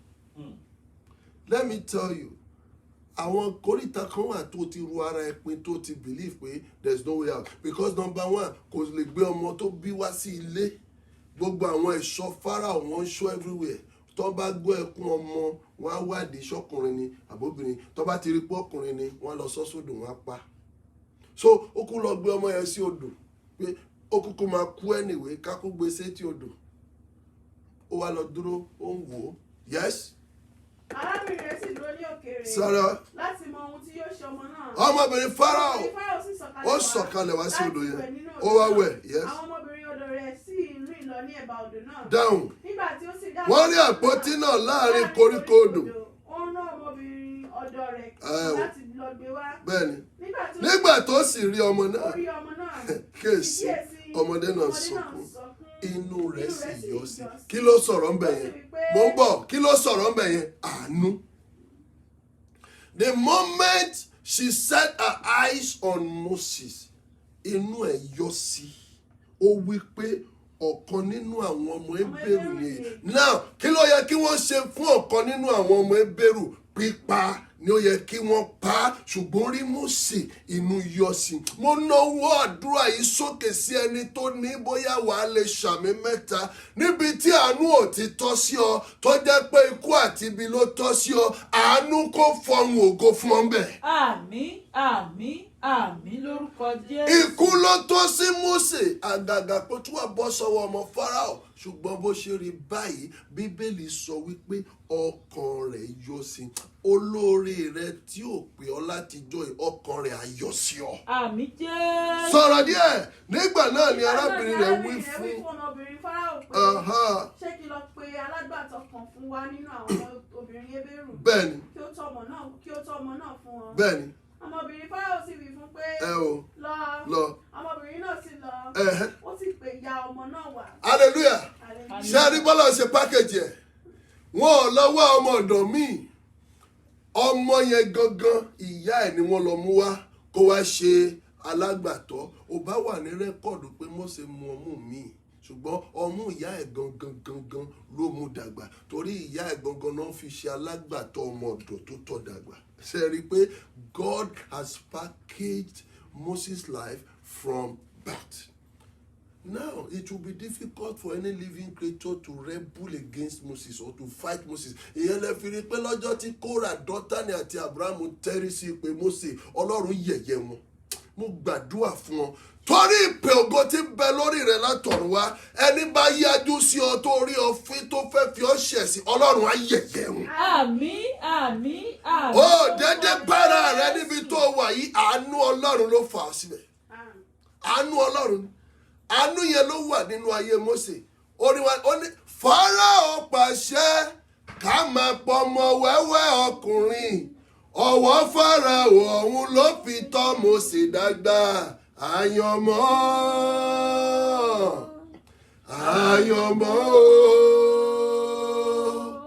Àyànmọ́ ní kò gbọ́ ogun. Àyànmọ́ o. Àwọn kan wàá gbógun tí wọ́n títí wàá fi kú, ò ní lè borí wọn torí pé àyànmọ́ wọn àtọ̀runwá ni. Àánú orí wọn àtọ̀runwá ni. Ohunkóhun kí wọ́n ṣe kó rọ̀ǹgì láyé, àánú yẹn ò kúrò ń bẹ̀. Ọlọ́run ní èmi yóò ṣàánú fún ẹni tí èmi yóò ṣàánú fún. Gbogbo tí Dáfídì ṣe, Ọlọ́run ò ní bí màá fọ̀ pa ènìyàn náà, ṣùgbọ́n àánú mi sà kò ní kúrò nínú ayé ẹ̀ bí mo ṣe yọ kúrò nínú ayé Sọ́ọ̀lù. Ó wu Ọlọ́run bẹ́ẹ̀ ni. Let me tell you, àánú Ọlọ́run is a superior prayer nínú gbogbo tí ènìyàn bá ṣe. Gbogbo ọkùnrin tí wọ́n bí ní àkókò Mósè ni wọ́n pa, ṣùgbọ́n àánú Ọlọ́run ó ya Mósè sí ọ̀tọ̀. Ó ya Mósè sí ọ̀tọ̀. Gbogbo àwọn tọ́lọ́run fẹ́ lò ló máa ń supervise bí wọn. Ṣẹ́wọ̀n kí mo sọ́lẹ̀ nǹkan. Ìjọ mọ̀ pé Jésù Kristi pàápàá ìgbà tá a fẹ́ bí Ọlọ́run supervise bí ẹ̀. If not, tó bá lọ wò ní 12, Revelation 12. Tó bá lọ wò ní Revelation 12, wàá rí pé Ọlọ́run dìídì supervise ìbí Jésù ni. Ọlọ́run dẹ̀ wá ṣe ní Matthew yẹn tó jẹ́ wípé Ọlọ́run mọ̀ọ́mọ̀ má jẹ́ kí ènìyàn kankan kó witness ìbí Jésù torí pé ayé burú. Tó bá yẹ pé hospital náà bí Jésù sí, bóyá wọn bá tẹ̀ pa. Ayé burú. Ọlọ́run mọ̀ọ́mọ̀ ṣe tó jẹ́ pé àsìkò census, hospital kún, hòtẹ́ẹ̀lì kún, kò sí àyè mọ́ ní ìgboro, ibùjẹ ẹran. Ọlọ́run sọ fún wa pé ní àkókò mìíràn ẹranko bẹ́tà ènìyàn. Torí ẹranko ní oró ní inú bí ènìyàn ṣe ní oró ní inú. Yorùbá tẹ́ bọ̀ wọ́n ní ẹṣin olóró, ayé ló kẹ́ṣin lóró. Àbí bẹ́ẹ̀ kọ́? Ọlọ́run make sure pé àwọn ẹṣin, àwọn ọ̀bọ, àwọn ló witness ìbí Jésù. Ìbá jẹ́ pé àwọn ènìyàn ló witness ìbí Jésù ni, bóyá ẹlòmíì ò bá gbé ìbọn lọ́bẹ̀. Ok, ẹ jẹ́ ká wò náà, ká ní Hẹ́rọ́dù wà níbi tá a ti bí Jésù kí lẹ́rọ kó máa ṣẹlẹ̀. Apádànù. Ọlọ́run mọ́nítọ̀ ìbí Jésù. So, nítorí Ọlọ́run fúnra ẹ̀ mọ̀ pé gbogbo ogun àkókò ìbí ni ogun máa ń bẹ̀rẹ̀ tó máa ń le jù. Inú ogun àti ìgbà ìbí láti tọwọ́ bọ ogun ayé ẹlòmíràn. God monitored the birth of Jesus Christ. Tó bá lọ wo ní Revelation 12 yẹn. Àmì lákan sí hàn ní ọ̀run. Obìnrin kan tí a fi oòrùn wọ̀ ní aṣọ, òṣùpá sì ń bẹ ní abẹ́ ẹsẹ̀ rẹ̀, adé oníràwọ̀ méjìlá sì ń bẹ ní orí rẹ̀. Ó sì lóyún, ó sì ń kígbe ní ìrọ̀bí, ó sì wà ní ìrora àti bímọ. Bẹ́ẹ̀ni. Àmì mìíràn sí hàn ní ọ̀run. Bẹ́ẹ̀ni. Sì kíyèsí Dragoni pupa ńlá kan tí ó ní orí méje àti ìwo mẹ́wàá àti adé méje ní orí rẹ̀. Bẹ́ẹ̀ni. Irú rẹ̀ sì wọ ìdámẹ́ta àwọn ìràwọ̀. Bẹ́ẹ̀ni. Ó sì jù wọ́n sílé ayé. Dragoni náà sì dúró níwájú. Ó dúró níwájú obìnrin náà tó fẹ́ bímọ. Pé nígbà tó bá fẹ́ bí, dúró ń bẹ̀. Ó sì bí ọmọkùnrin. Nígbà tó bá bí, kó lè ṣe kí ni sà, kó lè pa ọmọ ẹ̀ jẹ. That was the battle during the birth of Jesus Christ. Tí kò yí àwọn ènìyàn, wòlíì tó kọ Revelation, John, òun la fi ìran yìí hàn lórí òkè Patmos nígbà tí a gbé lọ, a gbé John yìí sínú àgbá epo gbígbóná, gbogbo ara ẹ̀ bó. Nígbà tó escape, ẹ̀mí Olúwa wá mú gorí òkè Patmos. Níbẹ̀ láti bá sọ̀rọ̀, láti fi gbogbo Revelation chapter 1 to 22 ibẹ̀ láti fi hàn, tó fi mú báírò tó fi ń kọ. Gbọ́ mi, ohun tí mo ń sọ yìí kò sí ní ìwé Matthew nígbà tí a kọ ìbí Jésù, ṣùgbọ́n a fi ìfihàn yìí hàn fún wòlíì. Ẹgbẹ́ ohun tó ṣẹlẹ̀, dragoni yẹn dúró síwájú ìyá ẹ̀ pé nígbà tó bá bímọ kó lè pa ọmọ ẹ̀ jẹ. Verse 5, ó sì bí ọmọkùnrin kan tí yóò fi ọ̀pá irin ṣe àkóso. Ọmọ wo là ń sọ níbẹ̀ yẹn? Jésù. Hallelujah. Hallelujah. Àdìtú Bíbélì, bó o bá ní ẹ̀mí mímọ́ tí ń tọ́, o ò ní mọ̀ tún ọ̀rọ̀ mi, wàá kàn máa kà bí literature book. Yes. A sì gba ọmọ náà sókè sí ọ̀dọ̀ Ọlọ́run. O lè fi ń gbọ́ ọmọ bíbí rẹ nìkan ṣoṣo Olúwa, ẹni tí a fi ẹ̀mí mímọ́ lóyún. Àwọn kan kò yé wọn ni wọ́n ní Ọlọ́run ò bímọ, ọmọ tá a sọ níbẹ̀ yẹn ni. Ọmọ tí a sọ nìyẹn. Yes. A sì gba ọmọ náà sókè sí ọ̀dọ̀ Ọlọ́run àti sí orí ìtẹ́ rẹ̀. Hallelujah. Ìtẹ́ wo? Ìtẹ́ rẹ̀. Down. Obìnrin náà sì sá lọ sí aginjù. Níbi tí a gbé ti pèsè ayé sílẹ̀ dé láti ọwọ́ Ọlọ́run. Ó ti tó díẹ̀.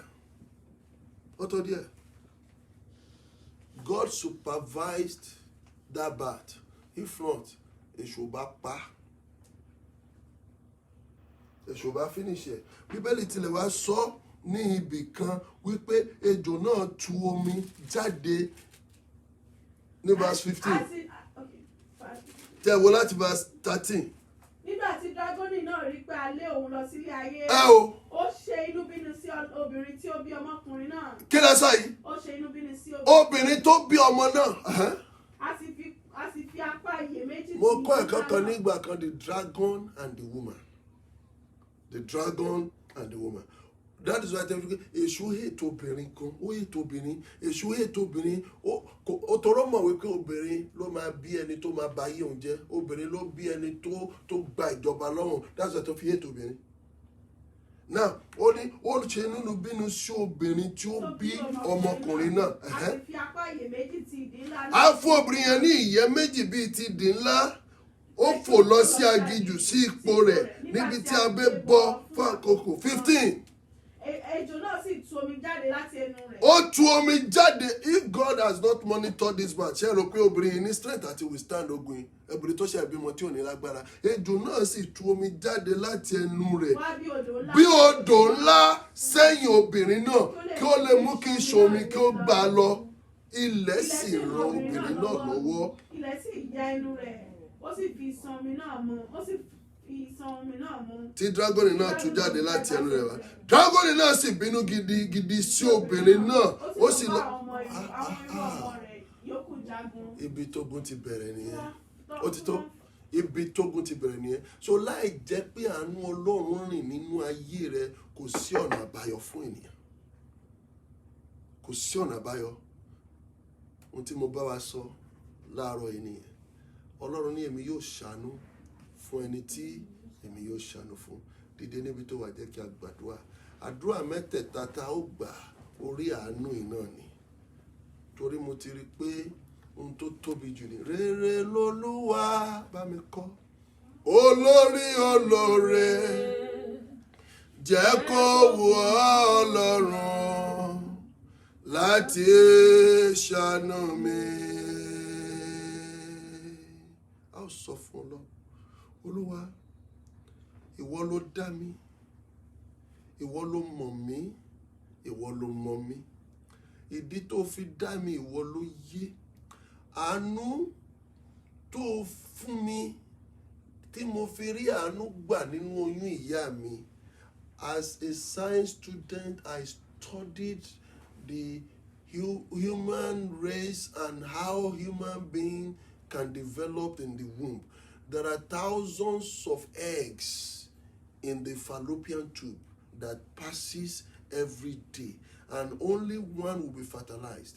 Gbọ́mi, àánú Ọlọ́run ló jẹ́ kí egg tiẹ̀ kó wà fertilized. Ìjọ mọye sperm tó kọjá tí ò fertilize egg kankan. ṣùgbọ́n ìgbà tó dé orí tiẹ̀ ọwọ́ kan ọwọ́, agbára pàdé agbára, àánú fọhùn. Your egg was fertilized. A ó bá Ọlọ́run sọ̀rọ̀. Àánú tó fertilize egg mi láàrin thousands of egg tó ń bẹ nínú ìyá mi tí mo fi wá sí ayé. Olúwa fi àánú yẹn bá mi rìnrìn àjò mi kálẹ̀. Ó yá máa gbàdúrà. Àdúrà yẹn nípọn, máa gbàdúrà. Àánú tó mú mi wáyé. Ọpọlọ ó ṣẹ̀ṣẹ̀ kí ìyá tó bí ẹ gan ti ṣẹ́yún rí. Ẹn tó ṣẹ́ oyún ẹ̀yẹn kì í ṣe ó kàn sórí ibú ní àkókò yẹn ni ìwọ òde wá sórí ibú. Àánú kan ló yà ẹ́ sọ́tọ̀ tó fi sórí ibú. Àwọn oyún kan ti bàjẹ́ lára ìyá rẹ̀. Àánú kan ló yà ẹ́ sọ́tọ̀ tí ò jẹ́ kí oyún tiẹ̀ wálẹ̀. Àwọn mọ̀lẹ́bí bàbá ẹ̀ gan wọn ò fẹ́ ká bí ẹ sáyé. Àwọn mọ̀lẹ́bí ìyá ẹ̀ gan wọn ò fẹ́ ká bí ẹ sáyé. Àwọn ọ̀tá àdúgbò kan wà lọ́jọ́ ìsọmọlórúkọ ẹni wọ́n ti bẹ̀rẹ̀ ogun pé kí ló dé tá a fi bí. Ṣùgbọ́n àánú kan ló dá ẹ sí. Àánú tó fọhùn láti ìgbà ìbí mi, ó yá dìde fọhùn kálẹ̀. Máa bá Ọlọ́run sọ̀rọ̀. Máa bá Ọlọ́run sọ̀rọ̀.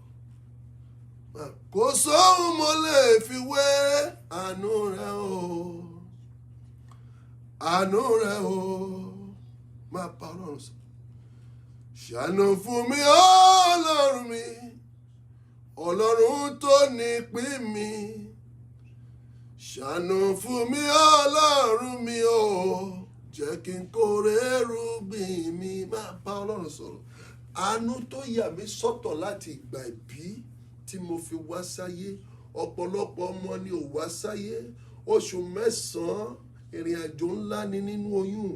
Ọ̀pọ̀ ọmọ ni ò survive oṣù 9 yẹn. Ọ̀pọ̀ ní miscarriage. Ọ̀pọ̀ kú sí di miscarriage. Ọ̀pọ̀ wọn bí wọn as stillbirth. Ọ̀pọ̀ kú wọn padà ní bébì. Ṣùgbọ́n àánú ló yà mí sọ́tọ̀ tí mo fi rí ayé gbé. Àánú yẹn máa fọhùn báyìí. Máa bá Ọlọ́run sọ̀rọ̀. Máa bá Ọlọ́run sọ̀rọ̀. Má gbàdúrà. Má gbàdúrà. Àdúrà 3 péré ló fẹ́ gbà. Gbàdúrà. Gbàdúrà. Jésù Olúwa wa. Àmín, àmín, àmín lórúkọ Jésù. Lákòókò ìgbà tí a bí Mósè, àṣẹ ti wà pé kí a pa gbogbo ọmọkùnrin Hébérù, ṣùgbọ́n Ọlọ́run dá Mósè sí. Lákòókò ìgbà tí a bí Jésù, àwọn amòye rí ìràwọ̀ rẹ̀. Wọ́n ṣe mistake, wọ́n bu Fáráò gbọ́, àwọn bu Hẹ́rọ́dù gbọ́. Hẹ́rọ́dù ní ẹ lọ, ẹ padà wá sọ fún mi.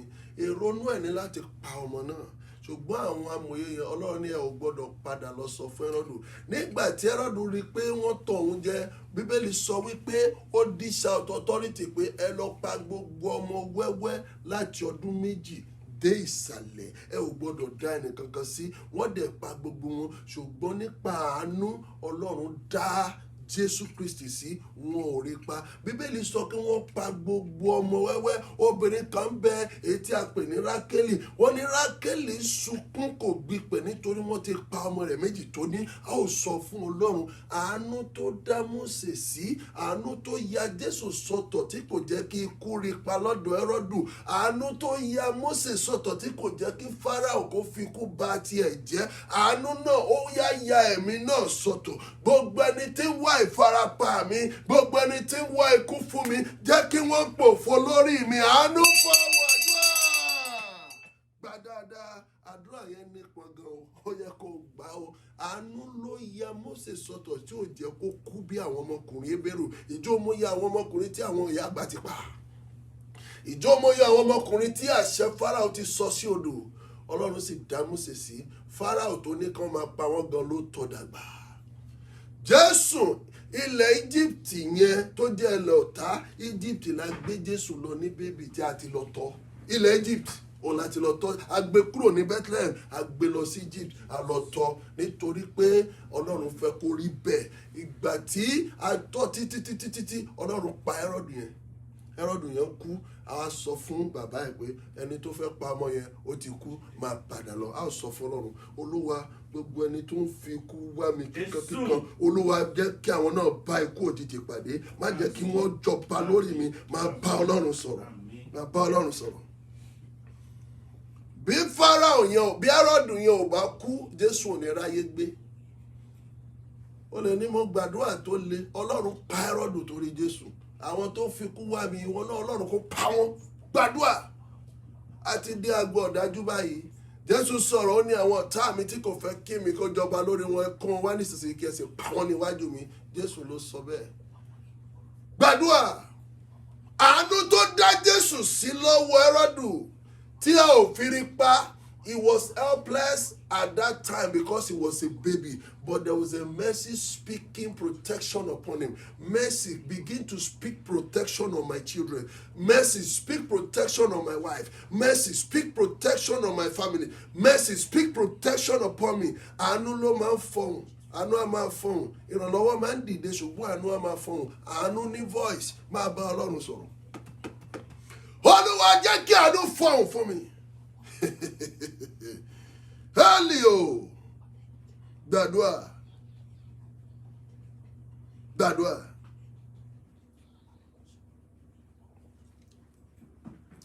Jeremiah 16:1-5. That is the last prayer. Gbàdúrà.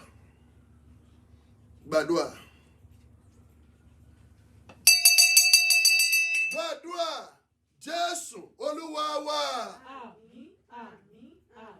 Ìwé tí mo pè é dà ẹ̀pọ̀ yàtọ̀ sí ẹ̀kọ́ tí à ń kọ́ lọ ṣùgbọ́n ó ní mí nì. Ọlọ́run darí mi sí fún ìdí kan. Gbọ́ mi, bí àánú ò bá tọ́ ìrìnsẹ̀ ènìyàn ní ayé, ènìyàn á ṣìrìn lọ sí ibi tí kò yẹ kó lọ. Ìrìnsẹ̀, ìtọ́ni Ọlọ́run, àánú Ọlọ́run ló tọ́ ènìyàn láyé yìí. If not, ènìyàn á lè kan rìn wọnú ewu lọ. Ìbá jẹ́ pé ìtọ́ni Ọlọ́run kò sí fún Joseph látojú àlá, ṣé mọ̀ pé kò sẹ́ni mọ plan Hẹ́rọ́dù kó fẹ́ pa gbogbo àwọn ọmọ ẹwẹ́. Ojú àlá láti fi ìtọ́ni Ọlọ́run hàn fún bàbá Jésù pé gbé ọmọ yẹn máa lọ sí Egypt. Ìtọ́ni Ọlọ́run látojú àlá. Ìgbà tó dẹ̀ gbé Egypt títí ojú àlá náà lọ́lọ́run tuntun fi àlá hàn Joseph pé wá padà sílé, ẹni tó fẹ́ pa ọmọ yẹn ó ṣe kí ni, ó ti kú. Àánú Ọlọ́run tó wà lórí ẹ̀ ló bí ìtọ́ni. A fẹ́ kó àdúrà méjèèjì yẹn pọ̀, àánú àti ìtọ́ni. Ẹ gbọ́ ohun tó ṣẹlẹ̀ ní Jeremiah 16:1-5. Ìlú kan wà tó ti gba ẹ̀gún. Ọ̀rọ̀ Olúwa tọ̀ mí wá pé ìwọ kò gbọdọ̀ ní aya. Ẹ gbọ́ mi, Jeremiah ó wá sí ìlú kan, ní ìlú tó wà yẹn Olúwa pa láṣẹ, even though he was an adult. Gbogbo ìlú tí ń wò pé àbókòbó ni máa ní kí ló dé tí ò ní ìyàwó. Wọn ò mọ̀ pé àánú kan fọhùn ìtọ́ni nínú ayé rẹ̀ wípé ní ìlú tó dé yìí o gbọ́dọ̀ ní aya. Bẹ́ẹ̀ ni wọn kò gbọdọ̀ ní ọmọkùnrin. O gbọ́dọ̀ ní ọmọkùnrin. Tàbí ọmọbìnrin ní ìyí. Tàbí ọmọbìnrin, which means ẹ̀jẹ̀ ọkàn kan ò gbọ́dọ̀ kán sílẹ̀ ìlú tó dé yìí. O gbọ́dọ̀ fẹ́yàwó ìlú yìí. O gbọ́dọ̀ bímọ kankan sílùú yìí. Yes. Nítorí báyìí ni Olúwa wí ní ti ọmọkùnrin àti ọmọbìnrin. Kàwé dáadáa. Nítorí báyìí ni Olúwa wí. Báyìí ni Olúwa wí ní ti ọmọkùnrin àti ọmọbìnrin tí a bá bí níhìn yìí. Yes. Àti ní ti àwọn aya wọn tí ó bí ní wọn. Àti ní ti àwọn aya wọn tó bí wọn. Àti ní ti àwọn bàbá wọn tí ó bí wọn nílẹ̀ yìí. Wọ́n kú ikú àrùn. Number 1, ẹni ọmọ tá a bá ti bí sílùú yìí á kú ikú àrùn. A kì yóò ṣọ̀fọ̀ wọn, bẹ́ẹ̀ ni a kì yóò sí wọn. Wọ́n ò sì di ààtàn lórí ilẹ̀. A ó fi idà àti ìyànrun wọn àti òkú wọn yóò di oúnjẹ fún àwọn ojú ọ̀run. Nítorí báyìí ni Olúwa wí. Má ṣe wọ inú ilẹ̀ ọ̀fọ̀. Gbọ́ mi dáadáa, bí ò bá sí àánú nínú ìpè iṣẹ́ ìránṣẹ́ Jeremiah àti ìtọ́ni Ọlọ́run, báwo ni ìbá ṣe mọ̀ wípé ìlú yìí kò yẹ kó má rí mẹ́? A ó sọ fún Ọlọ́run, bàbá fi àánú rẹ rọ̀jò sínú ayé mi, jẹ́ kó àánú rẹ kó máa tọ́ mi sọ́nà, má jẹ́ rìn lọ sínú ewu. Ohun tí ò yẹ kí n ṣe má jẹ́ ṣe, ohun tí ò yẹ kí n jẹ má jẹ́ jẹ, ohun tí ò yẹ kí n mu má jẹ́ mu, ẹni tí ò yẹ kí n bá rìn má jẹ́ bá rìn, ẹni tí ò yẹ kí n sọ̀rọ̀ inú mi fún má jẹ́ sọ̀rọ̀ inú mi fún. Àánú nìkan ló lè tọ́ ènìyàn sí ọ̀nà yìí. Àánú ó yá máa fọhùn ìtọ́ni, máa bá Ọlọ́run sọ̀rọ̀, máa bá Ọlọ́run sọ̀rọ̀, máa bá Ọlọ́run sọ̀rọ̀, máa bá Ọlọ́run sọ̀rọ̀. Ìbá jẹ́ pé àánú kò fọhùn ìtọ́ni lórí ìpè Jeremiah, ò bá fẹ́ ìyàwó, ò bá bímọ, láì mọ̀ pé àṣẹ ibi ẹ̀gún kan ti wà lórí ìlú yẹn pé ẹnikẹ́ni tá a bá bí ń bẹ̀ ikú àrùn ló máa kú, ẹyẹ ló máa jòkó ẹ̀. Wọ́n wá ní wòlíì bímọ ọmọ ẹ̀ kú láì mọ̀ pé kò gbọ́ ìtọ́ni ibi tó bímọ sí gangan ni problem. Ẹlòmíì ibi tó wà yìí ni problem ẹ̀. Nítorí ibi tó wà ó ti gbẹ̀gún. Ilé tí ẹlòmíì ti fẹ́ ìyàwó ni problem ẹ̀. Ilé tí ẹlòmíì ti fẹ́ ọkọ ni problem ẹ̀. Ìdílé tá bí ẹlòmíràn sí ni problem ẹ̀. Gbàdúrà. Àánú fọ̀hùn fún mi. Òótọ́ la bí mi sí ìdílé tí kò dáa. Ṣùgbọ́n àánú fọ̀hùn fún mi. Àánú fọ̀hùn fún mi. Ọ̀pọ̀lọpọ̀ la bí sí ìdílé tí kò dáa tí àánú padà fọ̀hùn fún. Ebá àánú fọ̀hùn fún mi Mèfíbóṣẹ́tì. Ebi ọmọ Sọ́ọ̀lù ni. Olúwa fàánú fọ̀hùn fèmí náà. Gbàdúrà. Gbàdúrà. Mo lọ sí òpin. Jésù Olúwa wa. Àmín, àmín, àmín lórúkọ Jésù. Fiyè sí mi Olúwa láti pa wá mọ́ lónìí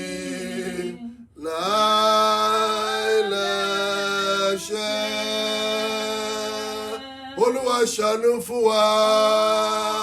Olúwa ṣàánú fún wa. Ṣe àánú fún wa. Ṣe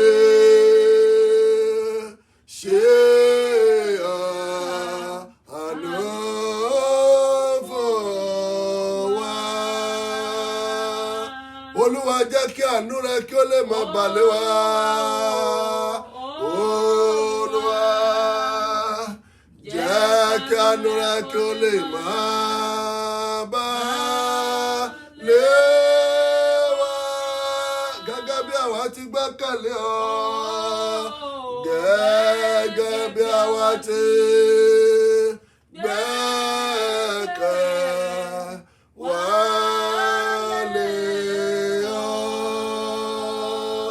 Olúwa ìwọ ni mo gbẹ́kẹ̀mí lé láì má jẹ́ kí n dààmú o.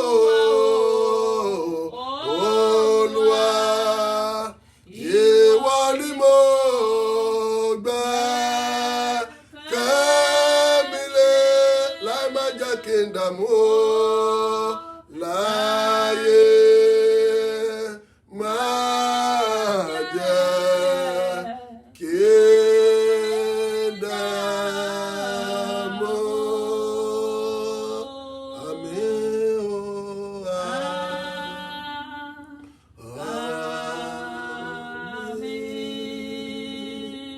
Bàbá wa àti Ọlọ́run wa, Ọlọ́run àánú, a dúpẹ́ oore ọ̀fẹ́ rẹ èyí tí a rí gbà láàárọ̀ yìí. A dúpẹ́ oore ọ̀fẹ́ yín, a dúpẹ́ àánú yín èyí tí ẹ fi bá wa lò nínú ọ̀rọ̀. Olúwa gbọ́ ọpẹ́ wa. Ó yẹ kí o dáhùn. Olúwa gbọ́ ọpẹ́ wa. Olúwa gba ìyìn wa. Àánú la rí gbà tí etí wa fi ń gbọ́ ọ̀rọ̀ ìjìnlẹ̀ ní àkókò yìí.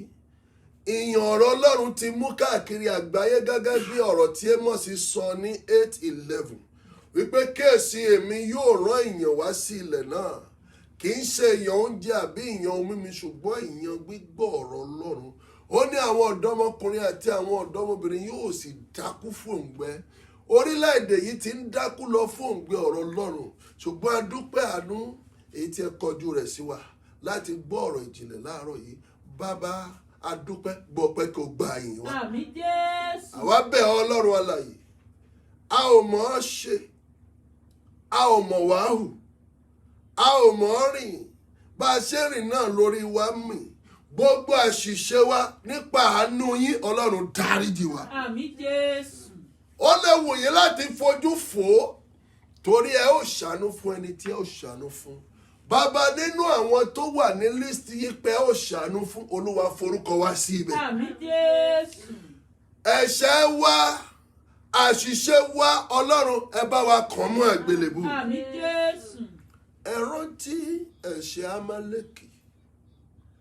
Ẹ sọ fún Sọ́ọ̀lù, lọ pa Amálẹ́kì òun. Mo rántí ibi tí wọ́n ṣe sí àwọn ọmọ mi. Olúwa, gbogbo alẹ́ lẹ́ṣẹ̀ o. Ẹ̀ṣẹ̀ tí a ṣẹ̀ Ọlọ́run nípa àánú yín, Olúwa má ṣe rántí rẹ̀ mọ́. Àmín Jésù. Bàbá o, a ní abẹ̀yìn A fi àánú bẹ̀yín ohun kan tẹ́ ò lè reject nítorí ẹ̀yin gangan ni àánú. Nípa àánú yín ẹ̀ṣẹ̀ tí a ṣẹ̀ Olúwa má ṣe rántí rẹ̀ mọ́. Torí ìbáṣepọ̀ ń ṣàmì ẹ̀ṣẹ̀ kò sẹ́ni lè dúró. Nítorí tí ìdáríjì wà ní ọ̀dọ̀ rẹ kí a lè máa bẹ̀rù rẹ. Olúwa àánú kó máa fọhùn lórí ayé wa báyìí. Àmín Jésù. You protected Moses at birth by the virtue of your mercy upon his calling. You protected Jesus at birth by the virtue of the mercies in abundance upon him.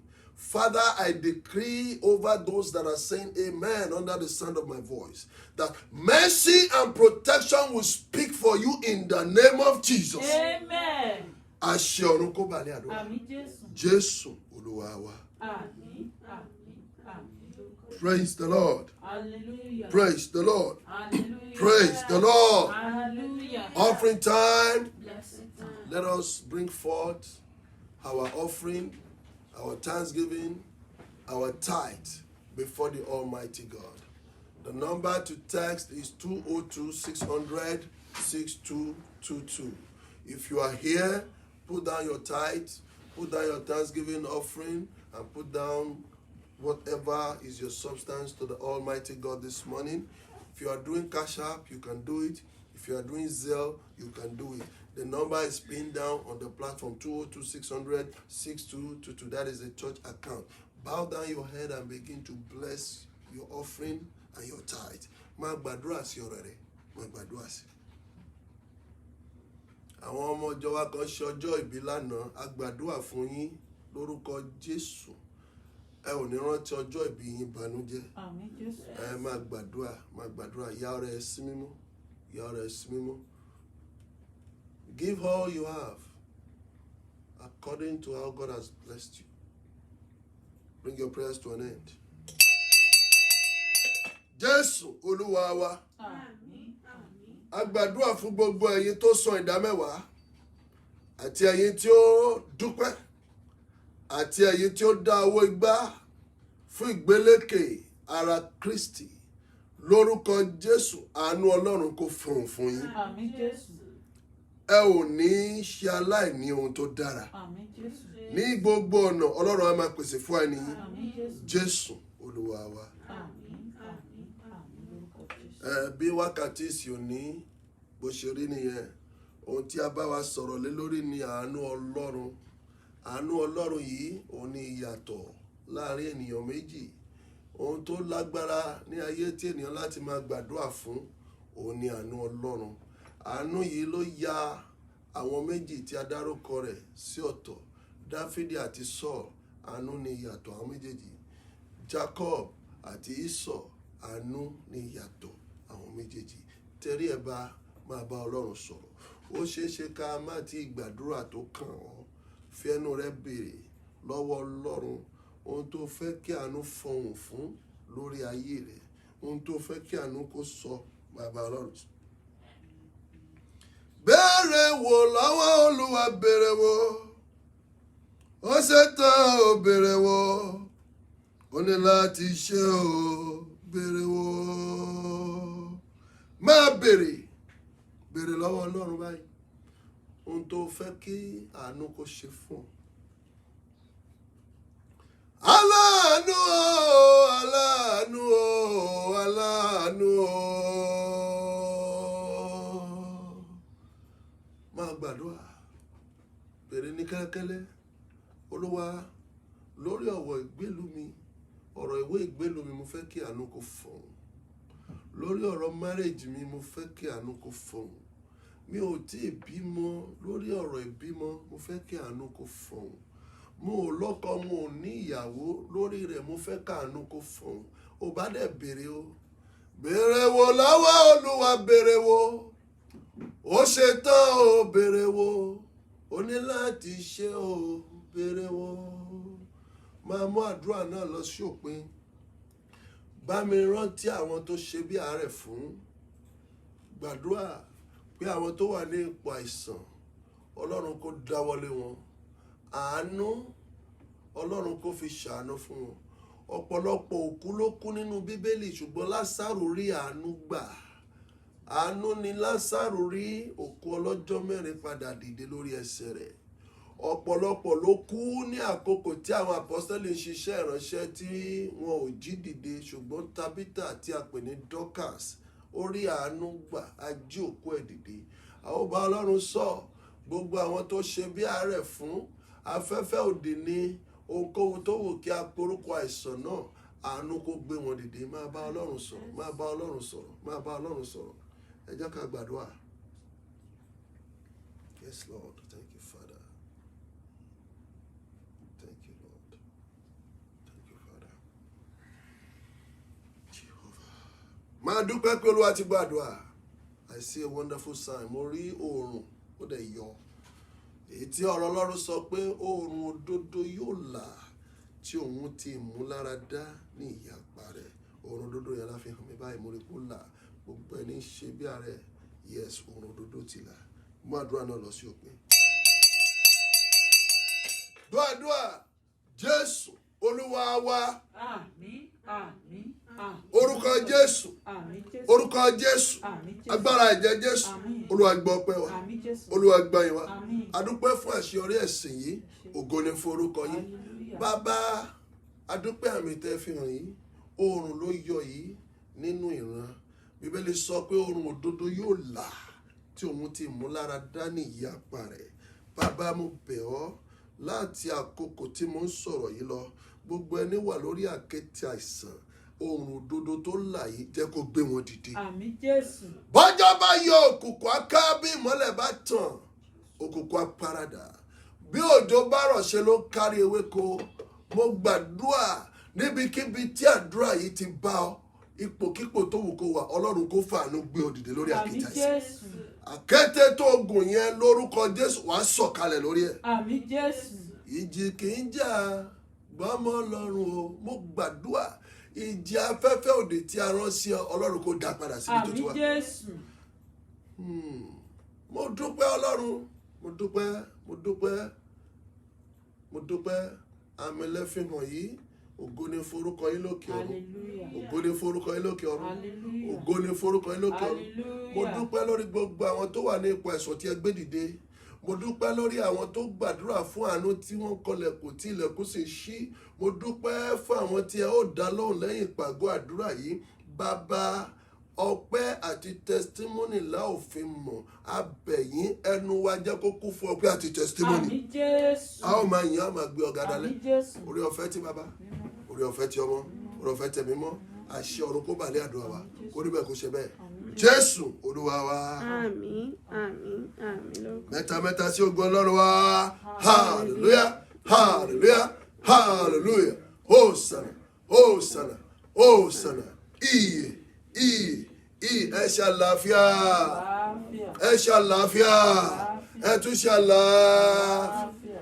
God bless you all in the name of Jesus.